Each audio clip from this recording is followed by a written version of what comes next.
Hello, you wonderful people, and welcome to another episode of Super-Fanta-Fi. This week's show, we're talking about TV shows of the supernatural, fantasy, and/or science fictional genre. For today's episode, I'm going to talk about Shadow and Bone, Season 2, Episode 2. A lot of really interesting things went down in this episode, so let's break it down. Well, first and foremost, let's start off with Kirigan's situation. Now, I got to also retract kind of like, because last episode was kind of thinking like, oh, Jinya was going to be like way more on board than she actually was. I guess it's just because she is someone that has kind of shown, I guess, kind of almost in that Zoya vein. Probably not as douchey as Zoya came off last season, but Jinya was willing to do whatever she needed to kind of get ahead, even if that meant betraying Alina. But, you know, these are different circumstances. Grisha are being hunted. Obviously, she's going to be happy that, you know, Kirigan saved her as well as other people, but it is a thing of everyone's in fear of him because, yeah, we thought you were dead, but now you're alive.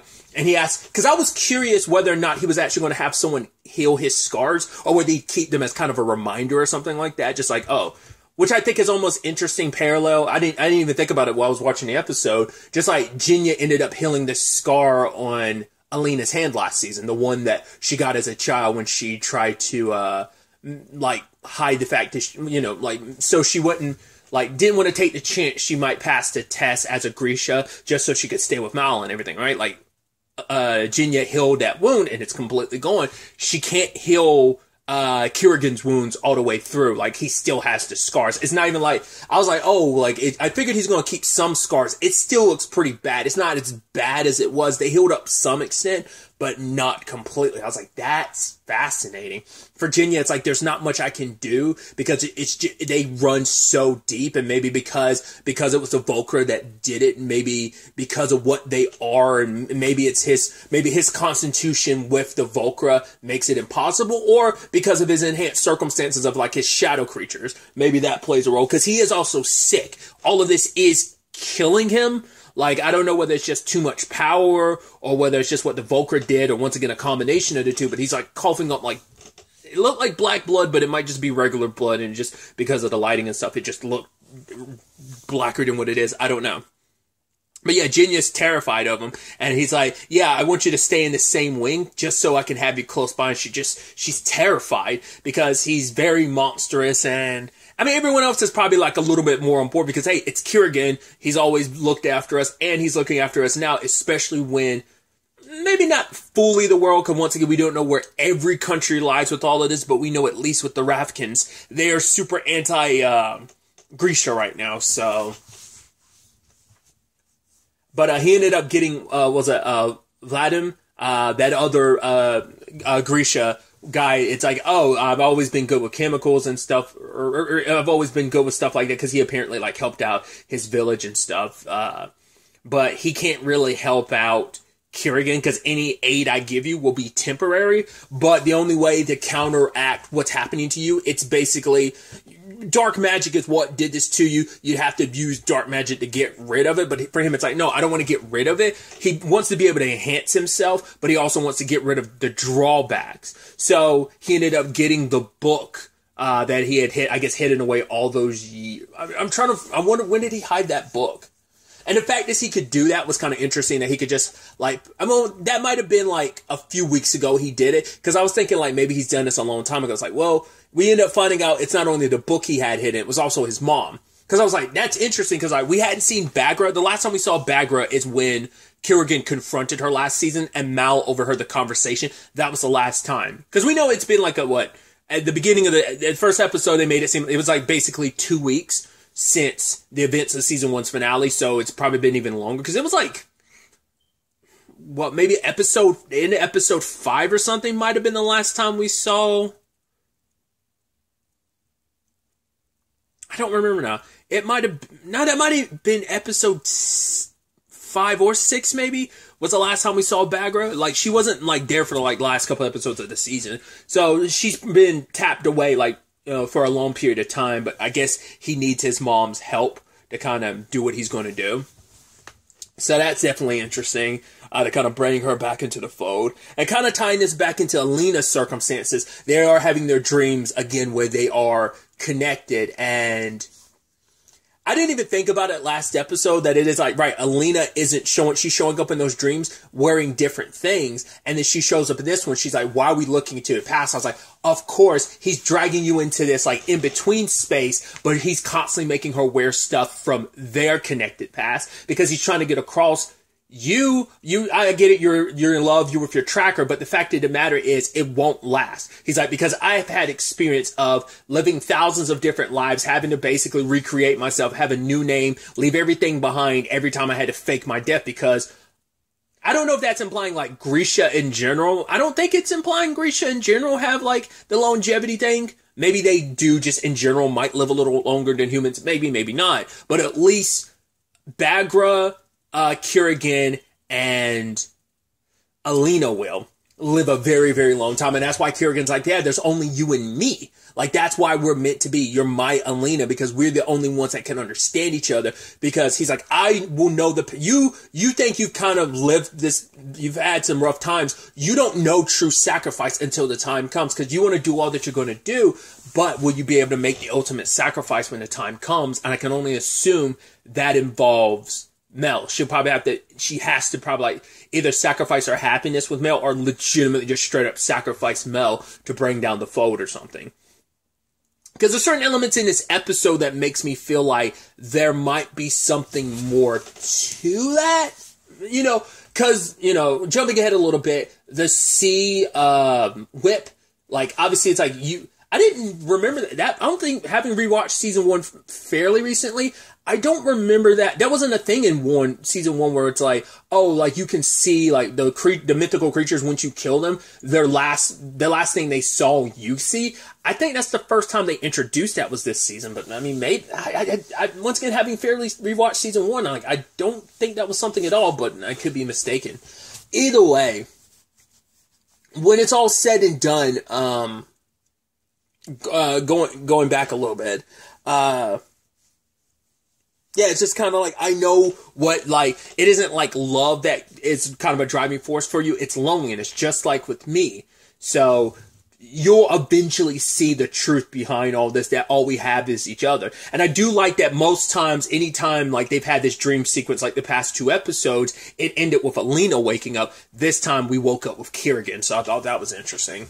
But yeah, she had undressed, like, she took off, she's like, yeah, I'm not going to be who you want me to be. I'm not going to, like, let the past kind of define me. Like, I'm not going to, like, I'm not yours, so I'm never going to wear your colors again. So anytime they probably meet up here going forward, she'll probably be, like, dressed as herself and not the clothes of the past, because that just showcases how much he's holding on to. It's like, right, you really think we could ever go back? But for him, it's like, given enough time, you'll hate me, but yeah, eventually you'll circle back around because you'll have no one else, because everyone else you care about, like Mal, will be gone. I mean, that was the whole thing he was telling Mal last season, about all of this, so. But either way, kicking it with Stormhound, picking up with, where things had left off with Alina and Mal with him.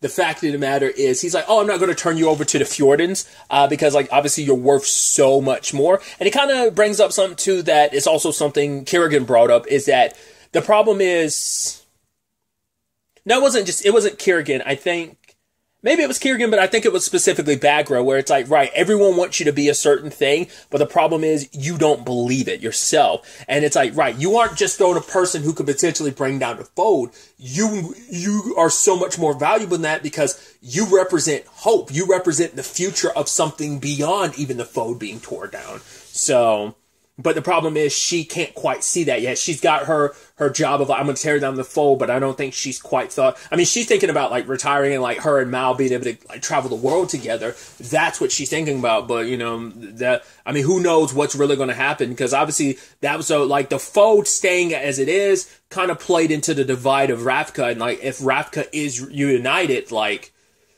what ends up happening then? I mean, will it be a smooth, the main guy, at least it seems like the main guy who was like leading the charge of the Civil War of Ravka, he seems to be dead, like when the fold expanded. So, I mean, not unless we find out he's secretly alive, but he might be pretty dead, so. And there's kind of been no mention of him recently, even though he's kind of been the one that's kind of like, oh, I think it's like, right, he's representing West Ravka, and Kerrigan and all of them were like East Ravka, right? I could be misremembering. It might have been vice versa, but either way. Maybe they won't have to worry about that. Maybe like Ravka getting reunited will be like fine. There won't be any issues, but there's always a possibility. Either way, Alina was able to convince him, hey, this will be beneficial to both of us. The fact is that you can get paid in the end, which for him, it's like, hey, danger, adventure, money. Now you're speaking my language. Let's do this. But they both know they can't, Mal and her know they can't really trust him. I love that. It's like, yeah, here's the sun summoner. What's your name again? He's like, my name's Mal. It's like, I don't care.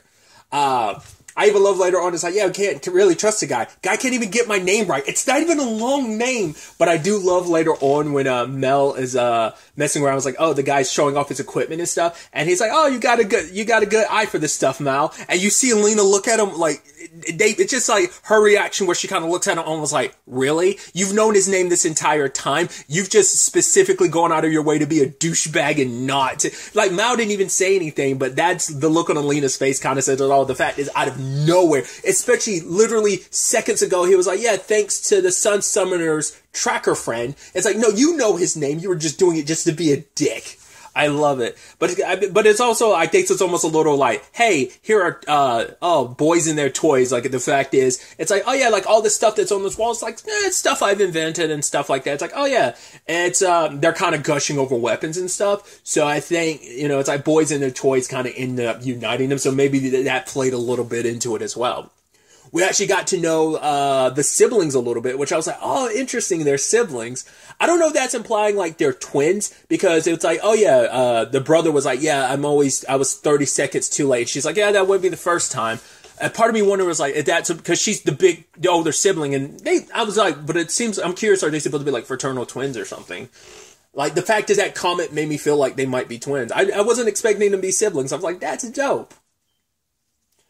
But also, they're Grisha, and it's like, I guess and their situation is very similar to, Alina's, where it's like, hey, they're half Ravkin, half Shu, and it's like, yeah, she understand, like, they know, like, oh, right, you don't speak Shu because you're Ravkin. It's like, we understand, just like, whenever people see us and, Shuhan, all they see is our Ravkin mother. So, we get it. Like, so getting both sides of it, like, right, Ravkin's hating you because of your Shu. Obviously, Alina's had to grow up with that. Whereas they've had to deal with, like, the other end of it. Oh, the Shu hating them because they're Ravkin. So I was like, that's such an, interesting thing. And also they didn't really lean into it a lot, but I think for Alina, it's nice to have someone else who kind of understands. And also, I wonder, is it just a Ravkin thing that kind of like delineates Grisha? Because they were like, yeah, like Shuhan doesn't really do it, but if we were to go by Ravkin standards, we'd be considered heartrenders. It's like, that's interesting.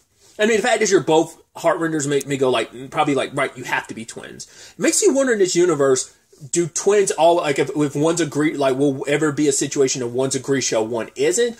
Or is it a situation of, like, if one's a Grisha, the other one definitely is, because they are a package deal? I mean, because, I mean, just how the science of it works, I mean, you are, like, because the embryo splits into two, so it's all kind of from it's all the same sperm and everything, and it was just one embryo that ended up splitting into two, so it would make sense, like, if one has it. I would assume, but I don't know. Like, but the fact is, like I said, if they're twins, like, I feel like they are, but maybe they're not. Maybe I'm just reading way too much into that. But yeah. I thought it was just going to be the Sea Whip, which it seems like that is the case later on, but they keep bringing in the Firebird into the conversation. That it's like, right, she's seen the Sea Whip and the Firebird, and for her, it's like, there's got to be more to it, Because she thought about what the stag's last vision that she saw was like, right, her coming up and holding the stag, like that's the stag's last thing it saw. So now Alina's wonder, because she doesn't want to kill the Sea Whip, because she believes, no, there's got to be more to it. Like, the reason why she got the stag's power is because the stag chose her. Kerrigan tried to take the power, but the power was never his to take, because it's something that has to be given. This situation with the Sea Whip is different, so I'm curious, does that play some role in things? We'll get to that in a second, but obviously, like, Alina wanted to bring in the Sea Whip alive, but problem is you're in a cramped cave. This thing can camouflage itself. It kind of, especially being in the cave and kind of pirate-related stuff, slight spoilers, but not really. It's from a game for, what, 18 years ago? Yeah, 18 years ago. Kingdom Hearts 2. It reminds me of Port Royal when you fight against Barbossa and the enemy is, one of the enemies in the fight is a Heartless, but it can camouflage itself in the darkness. Like, it kind of reminds me of that. I mean, there's also, like, the straight-up Heartless from Deep Jungle that also camouflages itself. I mean, camouflage, Heartless ain't nothing, like, fully new, but it just, once again, the setting and stuff, and once again, pirates and pirateers, it's like, what's the difference? It's like, yeah, I have a license, so I'm able to kind of, I never knew that was kind of the difference, if that's the true delineation of like, yeah, I'm more of a legal pirate. But ultimately, Alina ended up having to put the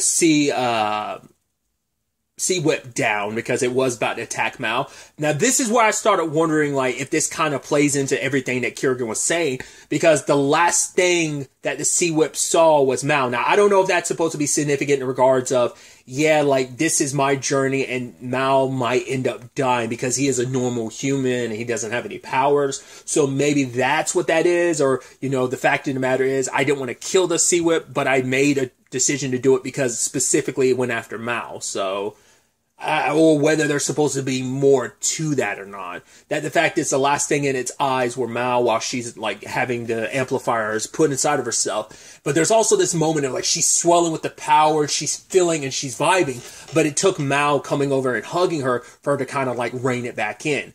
That's the problem with like that type of power. Like it starts, you know, feeling good. And I don't know if that's supposed to be representative. She can't fully rein it in, or she just got so swept up in how good it felt. But we also see that Kerrigan felt it. And he's like, oh, you're getting stronger. So is it that because they are still connected, he's getting a fraction of it? Or can he still feel it when, like, you know, because it's specifically, because I think he was going to cauterize the wound on his hand, but I think as long as it's still open, because she took that piece of the amplifier that was fused with him and it's in her, so maybe implying that there's always going to be a piece of Kerrigan in her. Like, I don't know if you can take the amplifiers out. Well, I mean, obviously you can. We saw it with Kerrigan, but hers are buried deep into her skin like that. They're in her body the way they are. You have to cut super deep to like remove everything, like even the pieces of the stag and everything. So I don't know. I'd be so curious. I'm so curious to find out what that whole thing with Kerrigan was about. Is it because of the stag piece he had in his hand that they are connected? Because she fused, I know she fused the antlers into herself, but I can't remember if she fused that bit into her body as well, the other piece of the amplifier of the stags.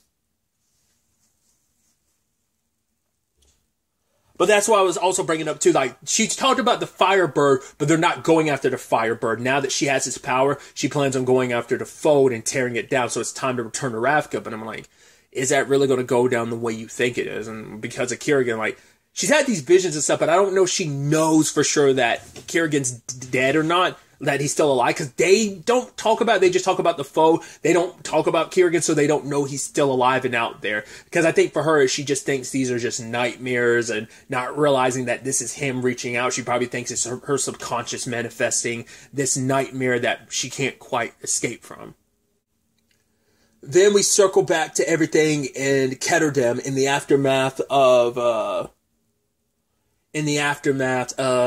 Kaz's choice to kind of do what he did. And obviously Inej ended up hearing and learning about the fact is that they're accused of killing like one of the cops, even though they didn't do it. And even Jesper being like, I'd never kill someone with like a different gun, like the only guns he'd ever use are his own, so I'd never use someone else's own gun to like kill them. But it kind of puts the team in a bit of a pickle on how they're going to counter all this. And once again, we get a little bit more about Kaz's backstory. Turns out the person that I was referencing last episode is in fact his older brother. And they went working for Pekka Rollins, which I think is interesting, that because he also had a different name, so I don't know if he abandoned it or maybe he pretended to be someone he's not, like, oh, I'm pretending to be this person, but Pekka Rollins is who I really am, or did he reinvent himself like Kaz? Because once again, like, he still doesn't know who Kaz is, because he called Kaz by name, but it's like, right, you were a kid all those years ago, you were just another victim to whatever it was that he was up to, so we don't know. it was basically a job opportunity. His brother was like, right, we're here, was, you know, in a part of town where like this is like the rich and like powerful live, and it's like this could be a building opportunity for us. We're not just going to be errand boys. We're going to aim for so much more, and it seems like it cost him, and it cost Kaz. So Kaz is, you know, determined to not, like, it would be easier just to kill Pekka Rollins, because obviously Nina's like, I don't know who this is, but also, like, she's like, because she's a heartrender, it's like, I can sense, like, your heart, like, how much your blood boils just thinking about this guy. So it's like, right, you're all about revenge. Because even the guy he went to from the Drag Club, it's like, yeah, I want your muscle to help back me up, go after Pekka, but it's like, he's like, instinct is like, what was it, like fear in a bottle or something like that. But for him, it's like, you don't have any instinct. You're so driven by anger and rage that I'm not going to like roll beside you, because I'm just going to suffer the consequences of that, because you're not thinking clearly. You're not driven by instinct. You're not thinking smartly. You're just driven by your revenge. But yeah, he doesn't want Pekka Rollins dead. He's like, that'd be too easy. So it's like he needs to suffer. He wants to burn everything that Pekka has to the ground. So the plan is to get to his accountant and kind of use that, like learn everything there is to know about Pekka Rollins and like his fingers in all the cookie jars that he's in, metaphorically speaking, when it comes to business. It's kind of learning his businesses inside and out, because once you kind of learn how he controls everything and how everything's set up, you can demolish his entire empire. And obviously everyone's got their role in it. Jesper, Inej, Waylon, and Nina. And luckily Nina effortlessly found out the information that they needed to know exactly like which office is Pekka Rollins' accountant. It's like, yeah, like the fact of the matter is people from that building have to come over here and eat. It makes sense. She is the spy that she was. She was Kerrigan's like top person for stuff like that, so it makes sense. She's got the wit and the smarts, and you know, to back that up. So, and since we're all talking about Nina, let's focus on Matthias, which she's got so much regret over that. Which Matthias is in his cell with his new cellmate, who's also a Fjordan. He's very even-kiltered. And he had talked about the reason why he is, because his previous cellmate was kind of like that, because he was someone that was so filled with anger himself, but his previous cellmate helped kind of calm him down. And he's saying, like, right, whatever is to come, you will, like, you know, their gods who they worship will forgive you. And he's like, my sins, they won't forgive me, because he slept with one of the, you know, he had a relationship. It isn't just a betrayal. It's also, well, for him, it's a double betrayal. It's like, well, he was betrayed by Nina, who he was falling for, but he was also betrayed everything he's ever known as a Fjordan, because he slept with the enemy. He slept with a witch, you know, so there's that aspect of it. And he's like, yeah, my sins can't be forgiven, so. But obviously, Matthias isn't the type to take this all lying down. For him, it's like, I'm not going to be sticking around here. I'm going to make it out of here. And I thought it was interesting, too, like, his cellmate being like, yeah, the difference between the Fjordans is, like, they remember we're here. I mean, eventually, so they can, like, basically do what they want with us. I want to remember who we are long enough so they can come back and decide what they're ultimately going to do with us, like, whether it's kill us or not. And that's how Fjordan handles its prisoners. Here at Hellgate, yeah, we just toss you in here and potentially forget about you until you die. So, you know, it's not that much different. You know, neither one is a great situation to be in, but the Hellgate thing is obviously being worse, like being completely forgotten that you were here. I completely forgot about you the moment I arrested you and threw you in here, and completely forgot your existence and moved on with my life. So, we'll see where things kind of go on that front, but, they all have their respective parts to play in this mission as they're trying to get to Pekka Rollins, who is extra pissed at Kaz because it's like, cool, because of the Crow Club thing, it's going to cost him like $250,000 to kind of make up for all the damages and stuff like that. So it's like, right. He's like, first go after Inej. Inej is his eyes and ears around. So it's like, she's hiding in the shadows. So bring in a taxidermist. He'll take care of her. Bring her back to the menagerie. And then, like, he can take whatever piece of her. Because apparently he likes trophies. Because, that dude gave me Mr. Pig vibes. Was it not Mr. Pig? Because I'm thinking that's Timon and Pumbaa. Pumbaa specifically, Mr. Pig. But it's like Professor Pig is who I'm thinking of from DC Comics, because he kind of has a whole. I mean, that literally gave me Professor Pig vibes. The taxidermist or whatever his name is. But yeah, everyone else had their like things that they had to deal with. I figured it was something. I forgot to talk about it last episode. I want to say. Waylon made this look like him and Jesper knew each other. Like, I figured it was like did you two hook up? Turns out that's totally the case. Because Jesper's like, yeah, like some stranger. And then Waylon looked at him like, the fact is he looked at you like that this episode, you definitely hooked up or something. And he's kind of upset that you don't remember. But it's not until a shootout happens. He's like, oh, I remember. Wait, we have met before. It's like, yeah, you brought me this. He's like, you remember that now of all times? Like, what? Like, people are like shooting at us because he's dealing with that. Inej is dealing with the taxidermist. And like, I guess because of what he's wearing, like her knives can't penetrate, or not unless he's the type of guy that just doesn't feel any pain. He could be that type of person. But he's like all sick and twisted, like how he's on top of Inej and he's cutting like her arms. He's like, oh, I think he's going to torture her until like she can't fight back anymore. It's just like probably like 1,000 cuts type of thing of like a little cut here, bleed you out until you can't fight back. And because obviously Pecker like knew exactly what moves Kaz would make, so he was waiting for Kaz. He was ready for the rest of the team, but he didn't know that Kaz had recruited two other people, obviously like Nina and Waylon. So Nina was kind of the big surprise in that situation. I love Pekka's group were like, oh yeah, now that you can't use your powers as a heart renderer, and it's like, nope, immediately went to whooping that ass on them, because it's like, yeah, she, regardless of it all, it isn't just her powers, she does know martial arts. It's interesting too, because I don't think, well, it was more so about getting Alina's powers where they needed to be, but even, because she never actually did her, I mean, she knows how to fight a little bit because of, Mel, he taught her a little bit, but like she never got any. I mean, that we're aware of, because her whole thing was about training her powers with Bagra. So we don't know if she ever fully like got the martial arts training side of things, because just in case you're ever without your powers, like Nino's showcase in that regard, I don't need my powers to like. I can also kick ass and take names on my own type of situation. So,